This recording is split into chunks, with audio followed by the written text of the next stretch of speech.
Verne Bartholomew was born January the 4th, 1874 in Fillmore, Utah. He was the son of Edwin and Lilia Deseret Lyman. He was the 8th generation of Bartholomews born in America. Verne attended the Presbyterian school, which was held in the State House in Fillmore, and received a well-rounded education. He was also loved by all kinds of animals. Therefore, he studied to become a veterinarian surgeon.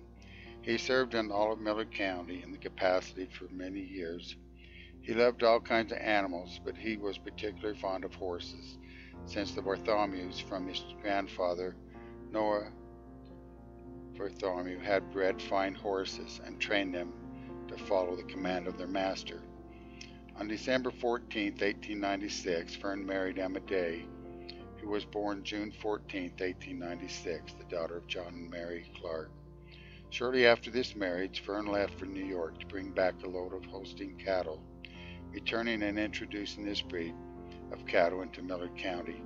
Verne and Emma later built the Verne Bartholomew Dancing Hall, which was the center of entertainment for Fillmore and many of the surrounding town for many years. The hall was destroyed by fire in 1926. The fire had also burned the school building. Verne and Emma Bartholomew were the parents of Arlo Verne, Loy Day, Nada, and Ruby and Dewey.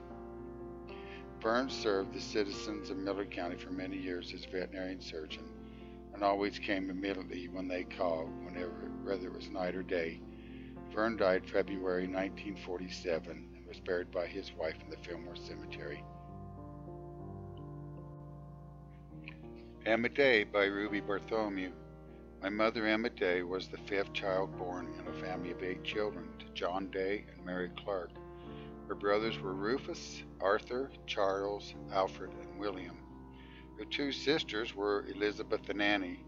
The first child born, Rufus, was born in England. The remaining children, including mother, born at the John Day home at the extreme end of the city on the south end. My great-grandmother and great-great-grandmother, Richard Day and Elizabeth Smith Day, and their 7 sons and 4 daughters were converted in the Church of Jesus Christ of Latter-day Saints in England and migrated to America in 1869. Emma's parents were already married and had their first son, Rufus. They all came as one large family.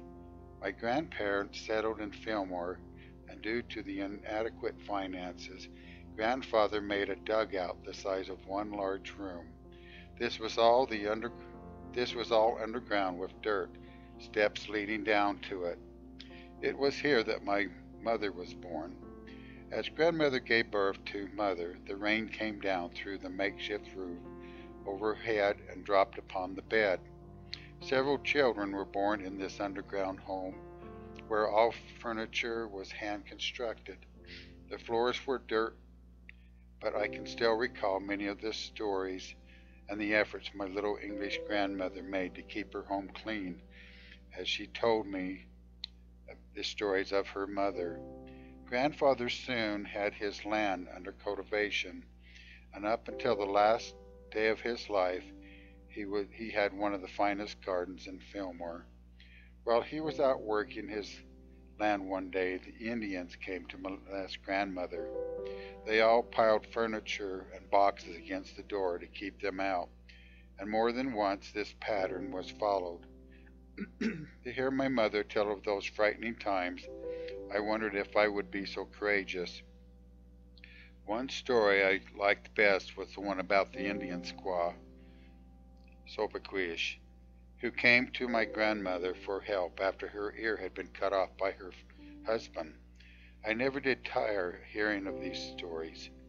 The Fillmore residents who lived within the confines of the fort were never so molested. Mother had to work hard. Surely early pioneer life was not easy. When Uncle Rufus was very young, he was sent to England on a mission. My mother and the children had to go without shoes, for the mission was a drain on their meager resources. The home was like the land around them. It was always neat and tidy. They were frugal, industrious people. At last grandfather was able to provide his family with a fine rock house consisting of 2 bedrooms, living room, a kitchen with a back porch and a front porch. In those days, the little girls were dressed in white sheets for Sunday services. My mother told me of the time when her white dress was donned. She started across the sheet. Her father waited till she was on the other side, then called her back across the street. He said, "Alma, that's a beautiful white dress, but not on you until you stand erect." Whenever my mother corrected me on poor posture, this incident came to my mind. Mother was not always well enough to work, but when she did, she helped in various homes. For the service, she was paid 50 cents for 7 days' work. A tragic incident in my mother's life occurred at the age of 14. This accident affected her entire life. Against her parents' wishes, she rode a wild Indian pony that grandfather was trying to train. As she was going to the street just past the parents' house, the pony jumped aside. When he saw a trash pile by some sagebrush, Mother, who was riding English Star, was thrown from her pony, and her leg was broken above the knee. There was in the settlement one who proposed a certain amount of veterinarian skill, and he became as the only doctor available. The femur bone was never set. In fact, it overlapped. Consequently, mother was to go throughout life with one leg shorter than the other. This not only limited her walking, because also it considered her a bunch of pain. She was never able to hold her child on that side of her lap. Neither was she able to walk downtown a distance of 6 blocks. She later learned to bend one knee more than the other so that many people lived nearby would never know of her condition. After the cast on her leg had been on for about 6 weeks, they removed it to find a 6-inch chip of wood had grown into her leg. The chip was in there at the time of the accident, but the so-called doctor had not noticed it. Mother told of them giving her a hard tablespoon to work it out. She laid on her bed for days, trying to dig it out of her flesh. All of her life she bore the scar where the chip had once been. She was forced to use crutches for several years. Mother, up until that time, had attended public school, but after her accident, she was unable to continue to her school experience, and it was very limited. My mother met my father, Verne Bartholomew, when she was 15. After a 5-year courtship, they were married in her home on the 14th day of 1896. Neither of them had eyes for anyone else. They remained devoted to each other for all their days. They were always together. They were lifelong sweethearts. "I Love You Truly" was the song played in the honor on their 49th wedding anniversary, and also again at Mother's funeral. Mother was married in a cream-colored dress with an 18-inch waist. She had beautiful, smooth skin, small, dark brown eyes, and lovely, dark, thick hair, which she kept well groomed. She wore only her plain gold. My parents worked side by side in the home on the surrounding grounds at the Bartholomew Hall. My sister-in-law Zola and Juliet were very young when they married into our family, and both girls had lost their mothers. To them, Emma was their mother. My grandfather John Day and grandmother took their family to the St. George Temple. They were all married on 15th of October and October the 17th, 1884. All their children were sealed to them, with the exception of John, Uncle William, who was born after that date. I can recall my mother's version of the long, tedious 2-week wagon journey which took them over the rough, dangerous Black Ridge dugout. Only a strong testimony of the gospel could be responsible for such a trip.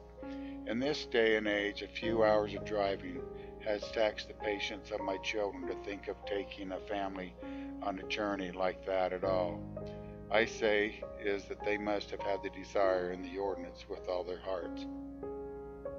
Because mother hesitated to leave father, who was not then a member of the church, and because she could not walk and get to the church without someone taking her. In 1932, they became interested in genealogy as they saw me working on it.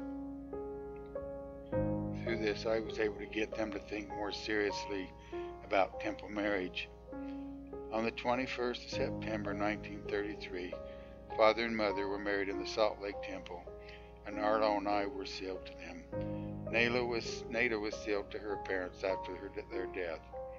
It was mother's desire to have Loy and Dewey sealed to them. From when on, the gospel played a much greater role in their lives. Mother, although not active in the church organization, was a saint, if ever one lived on earth. All my life, my mother taught me about honesty, about purity and charity, love, and about the power of prayer, more by the example than by voice. She showed me all the things in life that really mattered. She loved God. She acknowledged His hand in all things. And secondly, she loved her fellow men. One thing in particular, what they impressed me so much, was mother's happiness in giving to others and sharing with them. Her beautiful flowers were given to many. Tramps, as we used to refer to those who treaded the highways in those days, were not turned away at her door hungry. She would always prepare them hot meals as they went on their weary way.